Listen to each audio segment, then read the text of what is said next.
बुहिरा अरब में बनने वाला डीप डिप्रेशन तूफान बन गया। कराची से फासला 170 किलोमीटर रह गया। अगले 6 से 7 घंटों में मूसलाधार बारिश का इम्कान, महकमा मौसमियात ने खबरदार कर दिया।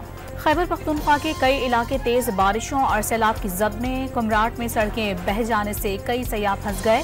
इंतजामिया के मुताबिक रेस्क्यू ऑपरेशन शुरू कर दिया गया। बलूचिस्तान में बारिश ने तबाही मचा दी। झलमक्सी और लोरालाई में मकानात गिर गए। किला सैफुल्ला में चेक डैम भर गया। हुकूमत ने 10 अजला को आफतज़दा करार दे दिया। कराची के इलाके डिफेंस, नॉर्थ नाजमाबाद, गुलशन इकबार और गुलिस्तान जौहर में तेज हवाओं के सबब दरख्त गिरने से एक खातून चल बसी। एक शख्स जख्मी, कई गाड़ियों को नुकसान पहुंचा। वजीर आजम का मुल्क दुश्मनों को इबरत का निशान बनाने का 2 टोक ऐलान। बलूचिस्तान में नफरत के बीज बोने वालों को कोई जगह नहीं मिलेगी।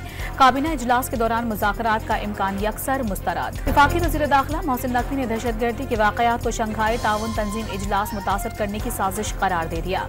वाज़ेह किया कि दहशतगर्दों को कुचल डालने का वक्त आ गया। फोर्सेस ने बलूचिस्तान के इजला केज, पंजगोर और योब में 5 दहशतगर्द मार गिरा दिए। 3 जख्मी। मुसल्लह अफवाज ने इंसानियत दुश्मनों के खात्मे तक कार्रवाइयां जारी रखने का अज़्म दोहरा दिया। गैर जरूरी IPPs खत्म करना चाहते हैं, लेकिन यकतरफा तौर पर ऐसा नहीं कर सकते। अवाम को जल्द खुशखबरी मिलेगी। विफाकी वजीर तवानाई की सेनेट कमेटी में गुफ्तगू।